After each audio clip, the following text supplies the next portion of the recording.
হলো যে তিনি আল্লাহর দ্বীনের জন্য, ইসলামের জন্যই দুনিয়াতে এসেছিলেন এবং জীবনের শেষ মুহূর্ত পর্যন্ত আল্লাহর দ্বীনকে, ইসলামকে দুনিয়াতে প্রতিষ্ঠিত করার জন্য, প্রচার এবং প্রসার করার জন্য তিনি তার শেষ নিঃশ্বাস ত্যাগ করা পর্যন্ত এ পথে অব্যাহতভাবে প্রচেষ্টা চালিয়ে গেছেন।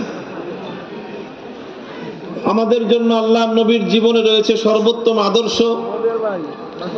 কাজেই আমাদেরও দায়িত্ব এবং কর্তব্য হলো আমাদের নবীর জীবন যেই পথে কেটেছে, আমরা উম্মতি হিসেবে আমরাও আমাদের জীবনকে আমাদের নবীর দেখানো পথেই ইনশাআল্লাহ পরিচালিত করব।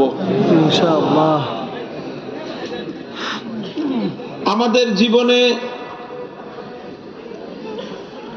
আমাদের জীবনে ইসলামের কাজে কখনোই দমে যাওয়া, থেমে যাওয়া, নীরব হয়ে যাওয়া, নিস্তব্ধ হয়ে যাওয়া, এই বিষয়গুলো যেন আমাদের জীবনে পাওয়া না যায়। রাসূল আকরাম সাল্লাল্লাহু আলাইহি ওয়াসাল্লাম মুমিনের বৈশিষ্ট্য সম্পর্কে বর্ণনা করেছে যে যারা ঈমানদার হবে তারা কেমন হবে? লা ইয়াশবা'আল মুমিনু মিন খাইরিন হাত্তা ইয়াকুনা মুনতাহাহুল জান্নাহ। যে মুমিন ভালো কাজ করতে করতে, কল্যাণের কাজ করতে করতে, দ্বীনের কাজ করতে করতে কোনোদিন সে তৃপ্ত হবে না। কোনোদিন তার এরকম মনোভাব সৃষ্টি হবে না যে বাস যথেষ্ট হয়েছে, আর দরকার নাই। দ্বীনের ব্যাপারে, ইসলামের ব্যাপারে, আখিরাত কামাই করার ব্যাপারে মুমিন কোনোদিন সে পরিতৃপ্ত হয় না। হাত্তা ইয়াকুনা মুনতাহাহুল জান্নাহ, বরং সে আরো বেশি চাইবে, আরো বেশি চাইবে, চাইতে থাকবে যতক্ষণ পর্যন্ত সে খোদার জান্নাত পর্যন্ত না পৌঁছবে, ততক্ষণ পর্যন্ত মুমিন ব্যক্তির চলা কোনোদিন থেমে যাবে না। মুমিনের দুটো টার্গেট, একটা হলো দুনিয়ার টার্গেট, আর একটা হলো পরকালের, মৃত্যুর পরবর্তী জিন্দেগির টার্গেট। দুনিয়ায় ইহকালে মুমিনের টার্গেট হবে হলো যে পৃথিবীর এক প্রান্ত থেকে আরেক প্রান্ত পর্যন্ত, গোটা পৃথিবীতে যতদিন পর্যন্ত আল্লাহর দ্বীন নিরঙ্কুশ ভাবে বিজয়ী না হবে, ততদিন পর্যন্ত আমাদের ততদিন পর্যন্ত আমাদের বিশ্রাম নাই, ততদিন পর্যন্ত আমরা পথ চলতেই থাকবো ইনশাআল্লাহ। এটা হলো মুমিনের সম্মিলিত, আমাদের সকলের দুনিয়াতে ইহকালে আমাদের লক্ষ্য বস্তু, আমাদের টার্গেট হলো এই। কি বলেন? ইনশাআল্লাহ দুনিয়ার একটা একটা ঘরে আমরা আল্লাহর দ্বীনকে বিজয়ী রূপে প্রবেশ করাবো ইনশাআল্লাহ। সারা দুনিয়াতে এমন কোন ঘর, এমন কোন জনপদ, এমন কোন ভূমি, এমন কোন জমিন, এমন কোন এলাকা অবশিষ্ট থাকবে না। প্রত্যেকটা এলাকায় ইসলাম বিজয়ী হিসেবে প্রতিষ্ঠিত হবে ইনশাআল্লাহ।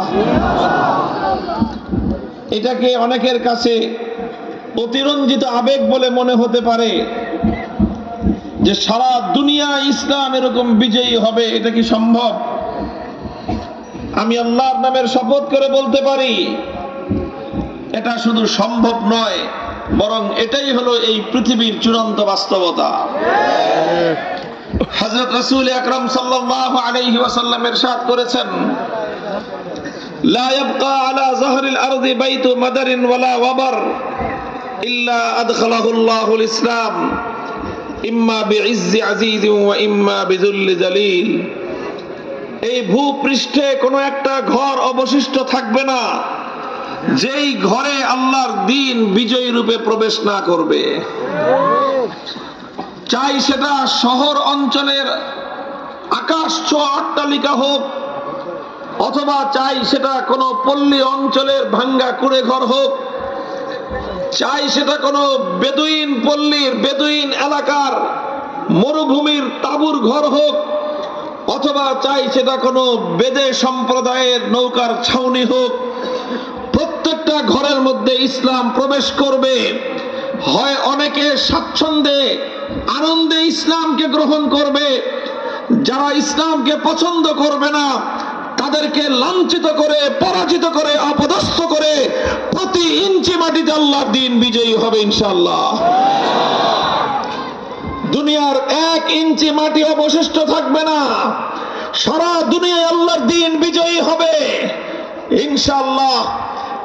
আমার এই কথা, এই বক্তব্য, এটা এতটাই সত্য, এতটাই বাস্তব।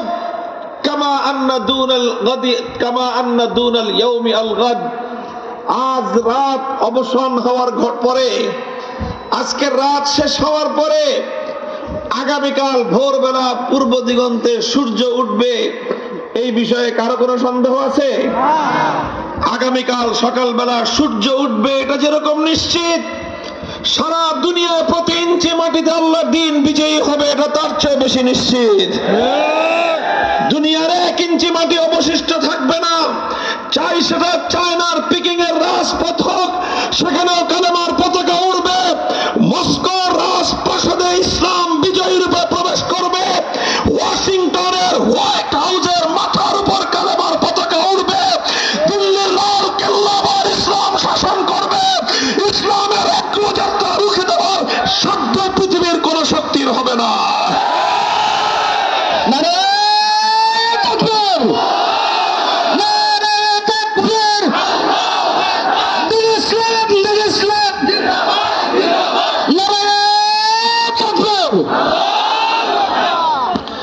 ইনশাআল্লাহ। এত আত্মবিশ্বাসের সাথে আমরা এই কথা কেন বলতেছি?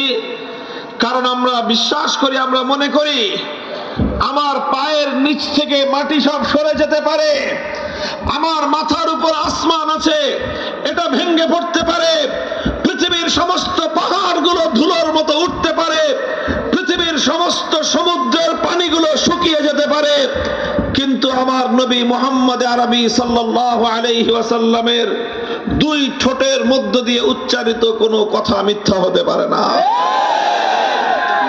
এটা সেই নবীর ভবিষ্যৎবাণী, এটা সেই নবীর ভবিষ্যৎবাণী আস-সাদিকুল মাসদুক, যিনি তার সারা 63 বছরের জিন্দেগিতে কোনোদিন একটা মিথ্যা কথা বলেন নাই, কোনো অবাস্তব কথা বলেন নাই।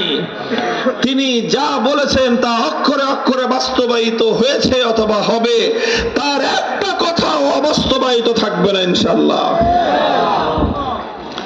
সুতরাং পৃথিবীর প্রতিটি প্রান্তে প্রান্তে, পৃথিবীর প্রতিটি কোনায় কোনায়, পৃথিবীর প্রতিটি জনপদে, এই পৃথিবীর প্রতিটি ঘরে ঘরে আল্লাহর দ্বীনের পতাকা উড্ডীন করা, এটাই হলো আমাদের চূড়ান্ত গন্তব্য। এটা হলো আমাদের সামষ্টিক